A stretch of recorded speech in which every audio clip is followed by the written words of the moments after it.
Olá pessoal, ao vivo com vocês, Thiago Lavarte por aqui. Eu quero começar já fazendo um desafio, uma pergunta para você.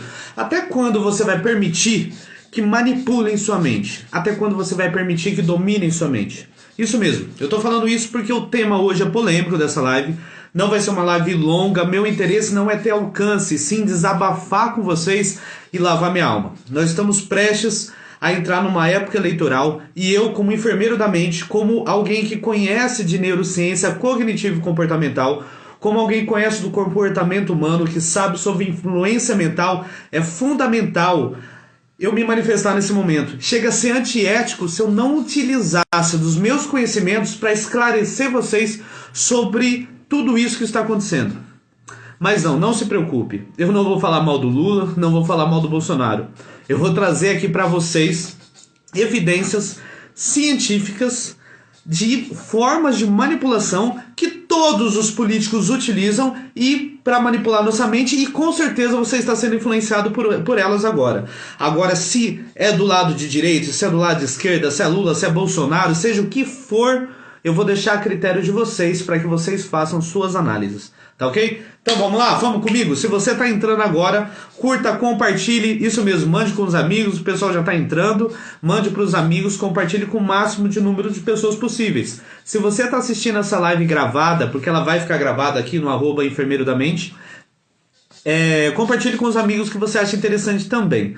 A ideia não é me prolongar, por isso eu já vou começar já pontuar alguns pontos sobre influência mental, sobre como a política manipula a nossa mente. Então vamos lá, gente. Primeira coisa, eu quero pedir ajuda aqui desse meu instrumento de trabalho, que é esse cérebro que eu utilizo, quem faz mentoria comigo, quem passa por terapia comigo, nas palestras, nos treinamentos, eu sempre levo, sempre utilizo. Esse é um cérebro de tamanho natural. No vídeo aqui ele fica um pouquinho diferente, pelo que eu estou vendo, mas ele se aloja assim na nossa cabeça. E ele é dividido em dois hemisférios, dois lados. Existe um paradigma que fala que o lado direito ele cuida das emoções e o lado esquerdo das razões. Isso não é 100% correto, mas eu vou usar essa forma didática para explicar de forma fácil para vocês como que funciona a interferência entre a razão e a emoção dentro de você através da política, tá ok? Então vamos lá. Vamos imaginar então que o nosso cérebro do lado direito, que é esse meu lado aqui, ó. Vamos imaginar que esse cérebro do lado direito, ele controle toda a sua parte emocional. Vamos supor que o cérebro do lado esquerdo, ele controle toda a sua parte racional. Lembrando que isso é uma metáfora, tá bom? O que isso tem a ver com política, Thiago? Como que os políticos utilizam esse conceito de lado direito e lado esquerdo do cérebro para me manipular a acreditar nas promessas milagrosas deles? Eu vou já começar logo com isso para você abrir a mente, ter conhecimento de como o seu cérebro funciona para que ninguém mais te engane, certo? Gente, o que eu vou ensinar aqui é ensinado em neuromarketing, é ensinado nas minhas palestras, é ensinado nas minhas mentorias, e isso pode ser usado para o bem ou para o mal. Isso é para influenciar pessoas. Você influencia para o bem ou influencia para o mal. Você manipula para o bem, essa palavra manipular tá suja, né? Mas você manipula para o bem, mas manipula para o mal. Quem está chegando aqui? Mir Souza, muito obrigado pelo oi aí, mandou um tchauzinho, seja bem-vinda, curte, compartilha aí, manda para os amigos que é muito importante. Gente, então olha só, se o lado direito do cérebro, ele cuida das emoções, o lado esquerdo cuida da razão, o que é essa região aqui de trás, ó? Essa região aqui de trás, se eu tirar o cerebelo, nós vamos ver o tronco encefálico. Se eu desmontar um pouquinho melhor esse cérebro aqui para mostrar para vocês, o tronco encefálico é essa parte interna aqui, onde ele pega todas as informações do cérebro e leva para a nossa medula espinhal. É a partir dali que nós nos comportamos. Ou seja, o lado direito do cérebro ele pensa com mais emoção, o lado esquerdo ele pensa com mais razão. Os dois, o equilíbrio dos dois vai gerar um comportamento e esse comportamento é mandado. Essa informação de comportamento é mandado para a medula espinhal para que eu possa me gesticular e me manipular e me movimentar e existir, me comportar, certo? Então o comportamento ele nasce do equilíbrio entre o lado direito e o lado esquerdo. Só que tem um negócio. Há muitos anos nós estamos sendo politicamente arquitetado, socialmente arquitetado, e olha só, isso não é só no Brasil, hein? Eu não estou falando só do Brasil, eu estou falando ali a nível mundial. Há muito tempo nós estamos sendo manipulados através de filmes nacionais e internacionais, através de documentários, através da arte, porque a arte ela tem, isso é um assunto para uma outra live, mas vou dar um spoiler. A arte ela tem o poder de influenciar a mente por uma via onde não há filtros. Então, através da arte, seja música, seja filme, seja novela, seja eventos sociais, a gente está sendo manipulado a ser muito mais emocional do que racional. Por quê? Lembra que eu falei para vocês que a emoção e a razão ela tem que estar equilibrada? Pois é, se eu aumento a emoção é como uma gangorra, automaticamente eu diminuo a razão. Se eu aumento a razão, automaticamente eu diminuo a emoção. O que eu faço no consultório quando uma pessoa chega descontrolada, ansiosa, depressiva, homens de negócios que não conseguem investir, que não conseguem gerenciar, que não conseguem liderar, mulheres de negócios que não conseguem empreender, que não conseguem liderar, colocar o negócio dela para frente? O que eu faço? Eu primeiro converso com a pessoa, entendo as necessidades dela e aí eu entendo se ela precisa mais de emoção ou de razão. Como que eu sei isso? Pela conversa, pela didática, pela avaliação que eu faço, eu percebo, essa pessoa é muito mais emocional. Então ela está com a emoção elevada, automaticamente ela está com a razão baixa. Então o que eu faço? A terapia é para trazer razão para a vida dela, para aumentar a razão e diminuir a emoção. Do mesmo modo, se a pessoa ela vem muito racional, eu preciso ensinar ela a se emocionar melhor. Kate, minha esposa, está aí. Hélio Dimas, bem-vindo, Hélio. Sejam bem-vindos, curtam, compartilhem com os amigos aí, sejam muito bem-vindos.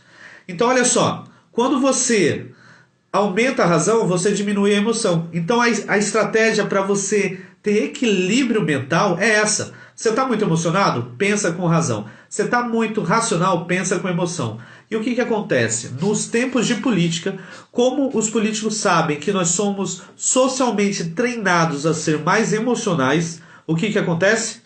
Eles simplesmente usam o nosso lado emocional para gerar rapport.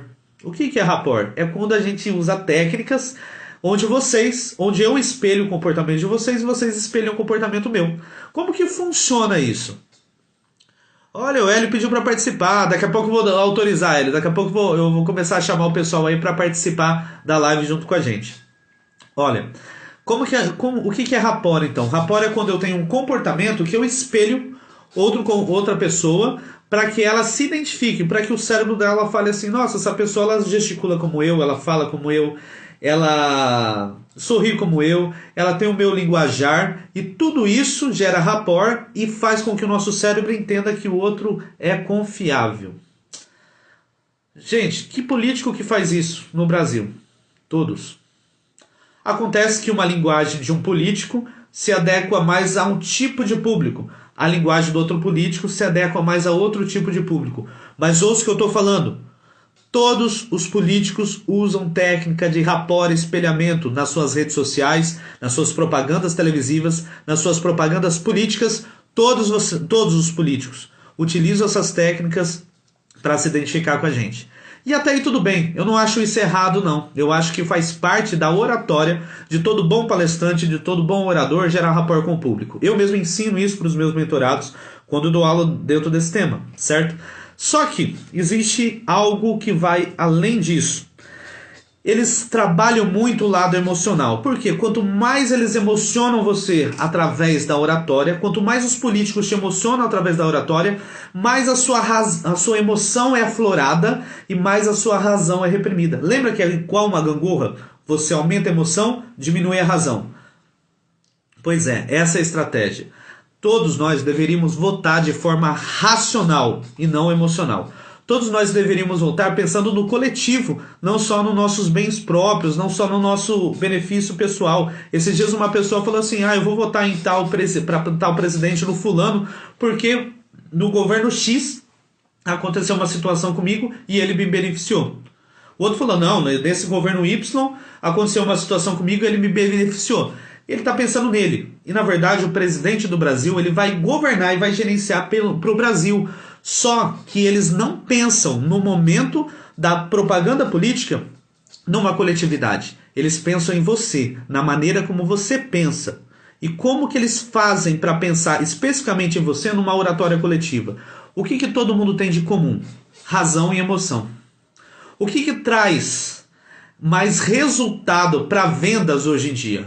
É emoção, porque a maioria da população ela tende a ser mais emocional. Por causa disso que eu falei no começo da live, porque a gente vem há anos sendo treinado nacionalmente e internacionalmente, isso não é uma peculiaridade do Brasil, nós somos treinados a ser muito mais emocionais. Logo, é muito mais fácil a gente se emocionar do que usar a razão. E quando o político percebe isso, o que ele faz? Ele prepara toda a oratória dele para emocionar, para levantar ao máximo a sua emoção, para que sua razão seja reprimida cada vez mais. Só que você votar de forma assertiva na sua vida, você tem que votar com a razão. Porque a emoção por si só, ela é falha. Ela não é inútil não, mas a emoção sozinha, ela é falha. Tiago, mas e se eu for só racional? Se você for só racional, você vota errado também. Na verdade, tudo na vida é assim. Até no momento de decidir algo em família, no momento de uma tomada de decisão na empresa, se você for só racional, você erra também, porque tem que existir esse equilíbrio. Quando você aumenta demais a razão, você diminui demais a emoção. Quando você aumenta demais a emoção, você diminui demais a razão. Então o certo é ter um equilíbrio correto, ter um equilíbrio certo. Só que os políticos, sabendo disso, eles promovem através das propagandas o desequilíbrio das nossas emoções, do nosso lado racional e emocional, deixando as emoções aflorarem, e como a maioria da população é emocional, fica muito mais fácil de convencer através das emoções. Comece a reparar na propaganda do seu político favorito. Quantas vezes ele te emocionou? Quantas vezes ele mostrou para você algo que falou, puxa, esse fez valer a pena. Talvez ele não fosse o político mais perfeito do mundo, mas ele foi bom. Talvez ele não seja o político mais perfeito do mundo, mas ele me ajudou. Ele fez isso, ele fez aquilo. Isso tudo são técnicas de emoção, para mostrar para vocês que um dia, em algum momento, você foi auxiliado, você foi ajudado por essa pessoa. Isso é uma técnica de... Tiago, mas isso é manipulação ou isso é influência? Gente, manipulação e influência é uma questão de nomenclatura, né? Vou ser sincero para vocês. A manipulação vem de manipular com as mãos, né? Manipulação. Influência é uma manipulação mental. Não existe diferença disso. Tá bom? É que hoje culturalmente a gente entende que manipulação é algo ruim e influência é algo bom. Mas isso é mais cultural do que prático, do que didático. Na verdade, manipulação e influência é a mesma coisa. A única diferença é que se você for buscar na essência, a manipulação vem de manipular com as mãos. Como eu estou manipulando a pecinha do cérebro aqui agora. E influência vem de manipular com a mente, com palavras, com o cérebro, com conceitos, com pensamentos, com oratórias, com o que nós chamamos de narrativas.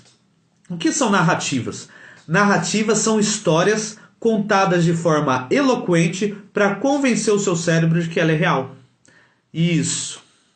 Tiago, mas isso significa que ela é uma mentira? Não. Às vezes você usa uma narrativa para convencer o cérebro da outra pessoa que aquele argumento seu é real e realmente ele é real. Só que você usa o argumento da narrativa, a técnica da narrativa para passar essa informação. Mas para o mal a gente também pode usar. Eu posso usar uma narrativa simplesmente para implantar uma mentira na cabeça de vocês, se eu quiser a qualquer momento. Bom, essa questão da narrativa ela é muito mais precisa e muito mais polêmica. Eu vou deixar para outro dia a gente discutir sobre narrativas, mas eu quero deixar claro que além do desequilíbrio da razão e da emoção, os políticos também usam narrativas. Quem? O Lula? O Bolsonaro? Todos eles. Todos os políticos usam narrativas. Todos os políticos usam narrativas. E eu deixei aqui anotado no caderno mais alguns tópicos, eu vou seguindo com vocês, porque eu quero fazer um bate-papo aberto, eu quero ir falando o que eu sinto, o que está preso dentro de mim, mas eu também quero não pular nada do que eu anotei aqui, para passar um conteúdo top para vocês, para não deixar vocês perderem nada, tá ok? Então, falamos sobre a emoção e a razão. E o que acontece? Quando você emociona demais uma pessoa, associado a técnicas de narrativa, associado a cultura, a músicas, a emoções, a trejeitos, a ritmos que são usados, ritmos musicais que são usados, que são treinados para induzir você a cada vez mais se emocionar através da música. Então as músicas na política elas são usadas para emocionar você, para aumentar o seu nível de emoção, diminuir o nível da sua razão e te fazer ter uma atitude, uma escolha política através da emoção. É assim que funciona. Bom, mas vamos lá. Tudo isso gera uma realidade pessoal para você.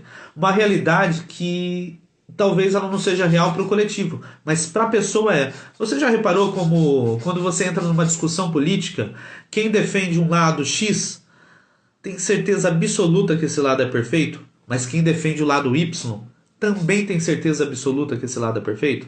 Por que que isso acontece? Porque a realidade, ela é subjetiva.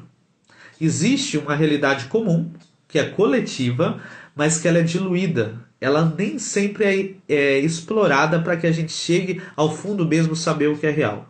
O que que acontece? Através do desequilíbrio entre razão e emoção, através de narrativas, através de um contexto, os políticos eles criam um mundo perfeito para que o seu cérebro acredite naquela realidade, naquela história que eles querem implantar como realidade na sua cabeça. Tiago, então você quer dizer que as historinhas contadas por políticos, elas são... essas mentiras contadas por políticos, elas se tornam reais na nossa cabeça? Exatamente.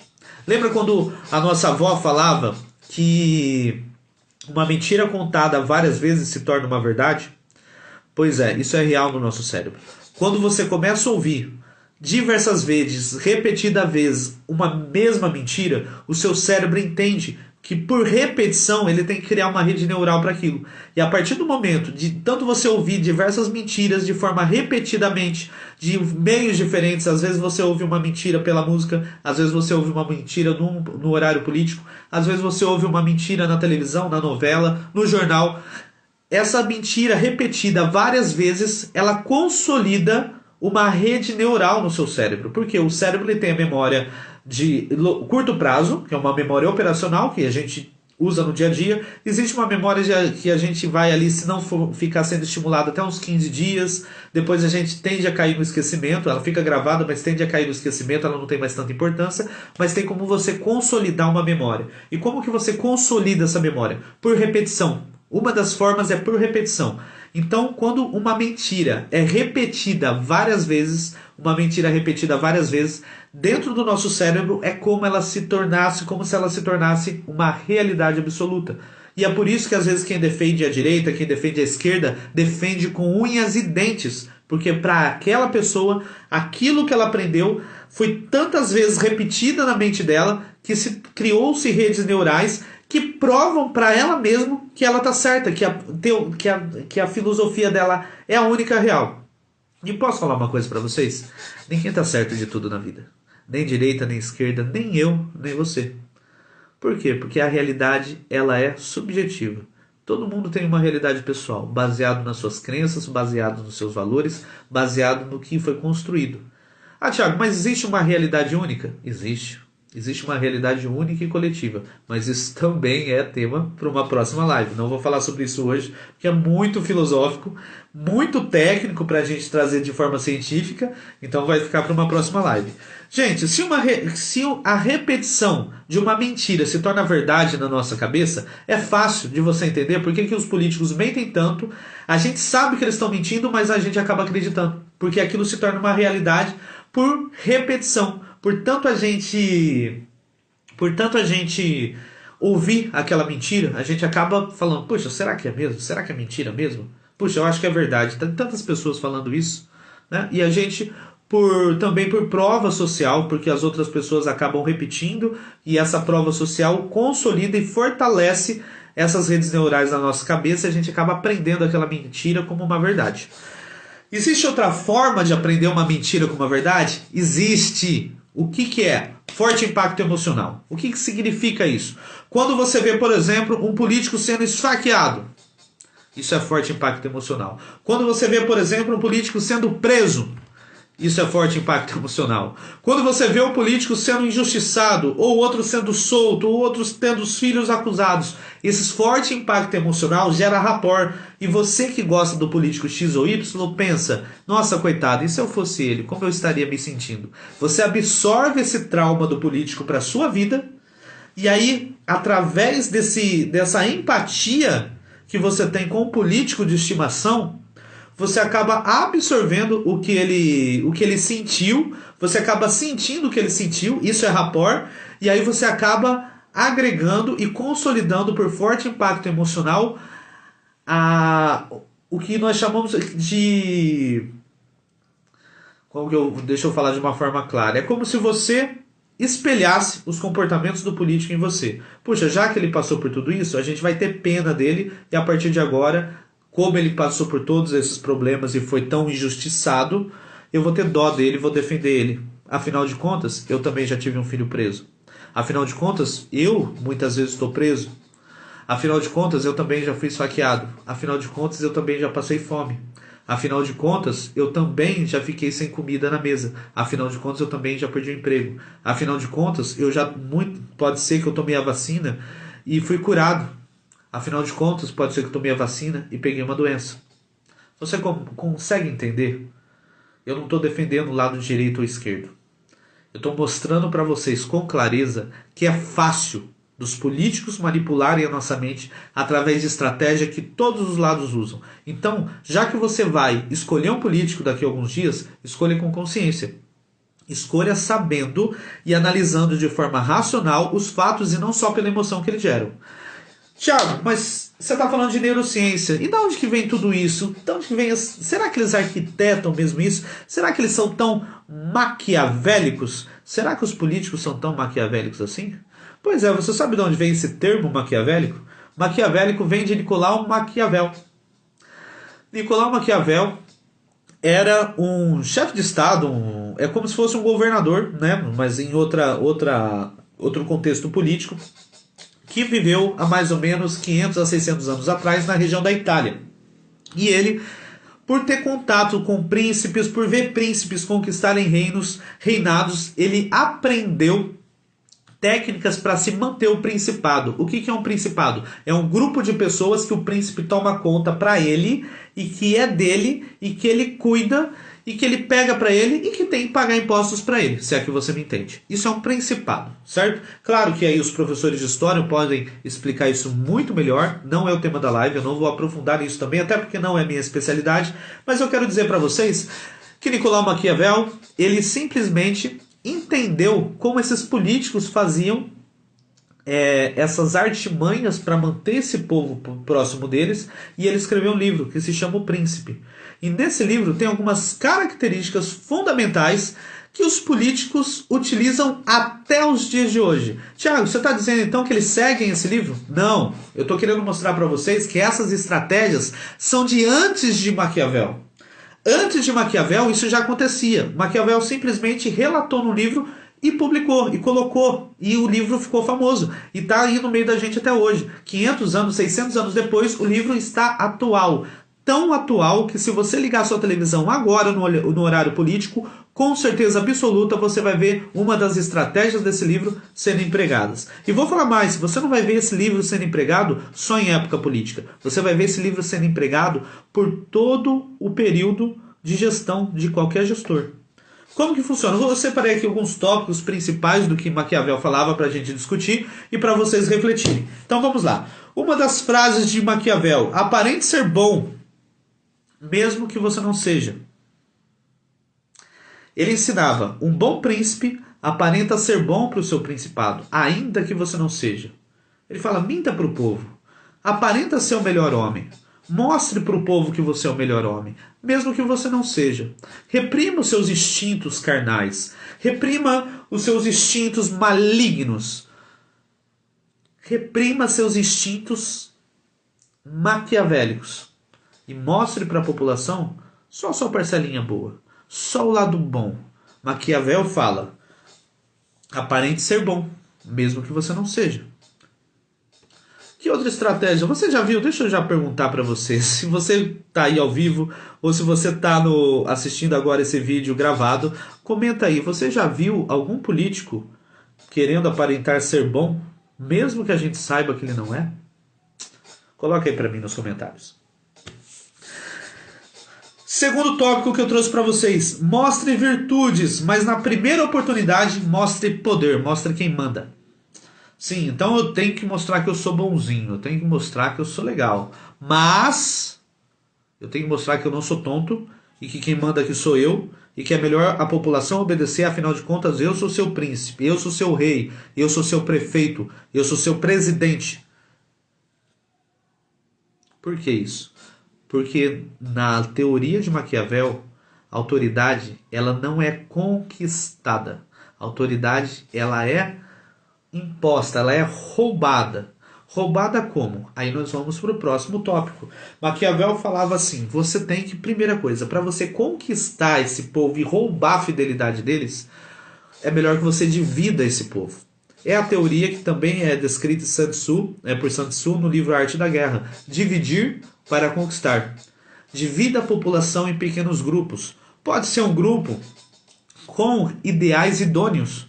Pode ser um grupo com ideais legais. Pode ser um grupo com boa intenção. Mas tem que ser um grupo rachado, um grupo pequeno. Um grupo que se aparte da sociedade. Você tem que pegar esse grupo que tem ideais legais e colocar ele contra o resto da população. Para que esse grupo seja isolado e eles fiquem fáceis, vulneráveis de ser manipulados. Isso foi Maquiavel que ensinou. Como que a gente se aplica isso hoje na prática? Meu pai é negro, minha avó é negra, eu venho de uma família de negros e hoje a gente vê muito isso. Os políticos aproveitam, por exemplo, do racismo que existe, que tem que ser combatido sim. Por isso que eu estou falando, embora eu tenha pele branca, eu tenho autonomia para falar sobre a cultura negra, porque a minha família é negra. E o que acontece? Eles aproveitam da propriedade, da maldade humana, da ofensa contra alguém da raça negra. Eles aproveitam dessa maldade das pessoas para separar, para segmentar o grupo de pessoas negras e falar, não, vocês têm que lutar por vocês. E é verdade, os negros têm que lutar por eles. Os negros, eles têm sim que lutar para não ter preconceito, para não ter essas coisas ridículas que a gente viu, como recentemente aí o humorista que foi humilhado por uma senhora e caiu o vídeo em rede pública. A gente chega a ficar angustiado de ver a situação que aquela senhora colocou o rapaz. Sorte que ele foi inteligente, teve inteligência emocional e soube rebater aí as situações e soube tirar isso para usar como ensino para que o preconceito não exista mais. Mas o que o político faz? O interesse dele não é em proteger o pessoal negro. O interesse dele é em rachar esse público. Por quê? Quem deve lutar pela cor negra? É só o negro? Não. O meu pai é negro, eu sou branco, eu vou lutar por ele enquanto eu puder. Minha avó falecida era negra, eu sou branco e eu também posso lutar por ela. Mas hoje está sendo implantada uma ideia de que só negros podem lutar por negros e só brancos podem lutar por brancos. E aí a gente está segmentando a população. E aí dentro desse segmento existem homens e mulheres. E aí nós vemos já desde o passado essa droga de machismo implantada que estimulou a implantação do feminismo, que na sua essência, na minha opinião, na minha humilde opinião, na essência o feminismo era sim muito bom, muito saudável. Porém, o feminismo ele passou, ao invés de defender os direitos da mulher, começou a entrar a política no meio e rachar o feminismo, dividir as mulheres do resto da população. Então, a partir de hoje, se você é mulher, você faz parte de um grupo minoritário que é ofendido, que é humilhado, que é maltratado. O resto do mundo não me importa. O que importa é só vocês. Então, só por essas duas divisões, eu já tenho 4 grupos. O grupo de homens brancos, o grupo de homens negros, o grupo de mulheres brancas, o grupo de mulheres negras. Repara. E o grupo de mulheres brancas muitas vezes não pode compartilhar de ideias com o grupo de mulheres negras, embora os dois grupos possam defender ideais feministas. E o grupo de mulheres negras daqui, que concordam com os homens negros, talvez não possam compartilhar também com eles. Por quê? Porque a mulher negra ela não pode aceitar o machismo do homem negro. Olha como que é fácil a gente segmentar. Só que veio ideologia de gênero. E eu acho... Estou sendo sincero com vocês, eu acho legítimo que cada um escolha o que quer fazer da própria vida, sim. Mas isso não é questão política.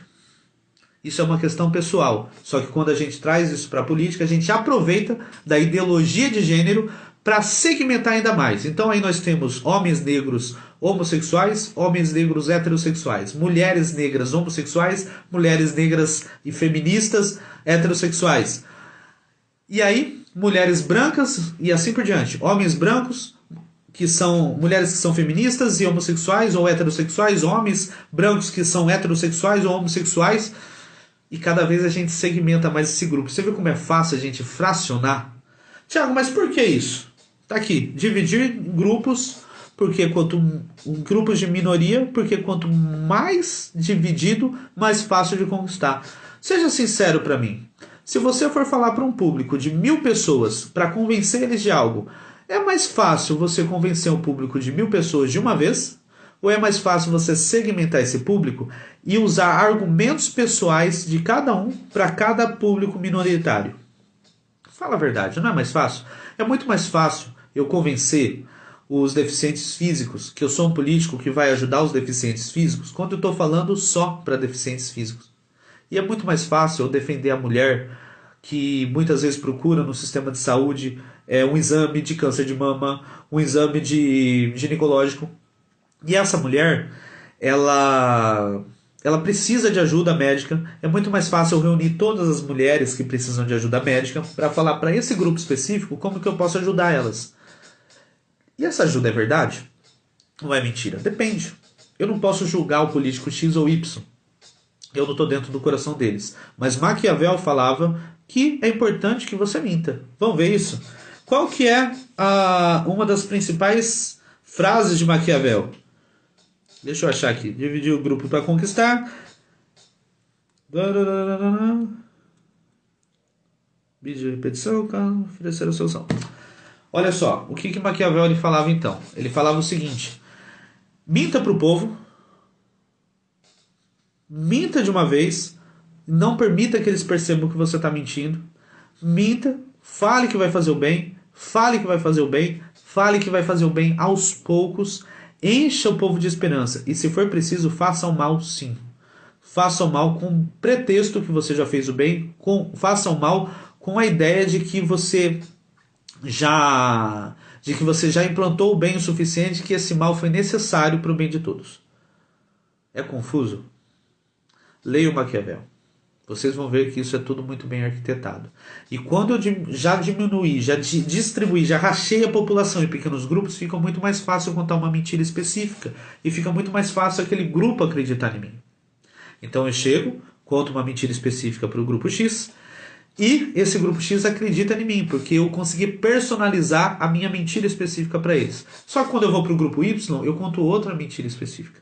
E aí, essa mentira personalizada para o grupo Y não dá certo. E aí eu vou para o grupo H, para o grupo Z, para o grupo B, para o grupo A, e assim por diante. Dividir para conquistar, segmente o povo. Tiago, mas será que tudo isso, será que isso funciona mesmo?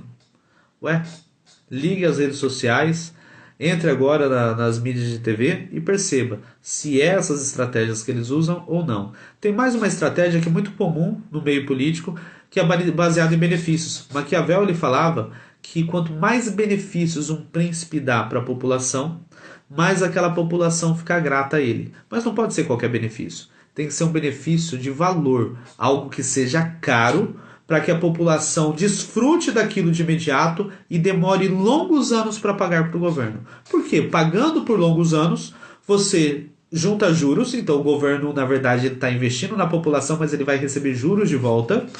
E enquanto essa população estiver devendo para o governo, ela fica amarrada numa dívida de moral, numa dívida de caráter com o governo, com o político específico. Então, o político X, ele deu um benefício tal para mim e parcelou em tantas vezes. Enquanto você não terminar de pagar, você vai lembrar o quanto ele foi bom. E é por isso que é parcelado em 1000 vezes. Maquiavel falava, divide o povo, cobre pouco, cobre de longo prazo, porque enquanto eles estiverem devendo, eles serão fiéis a você, príncipe. Era isso que Maquiavel ensinava os príncipes. Ele era ou não era maquiavélico? Gente, e tem uma outra coisa que eu costumo dizer. Isso é muito comum no marketing, que é você identificar o problema de uma população, colocar o dedo na ferida, mexer, fazer a pessoa sentir dor, causar o caos, para depois oferecer uma solução.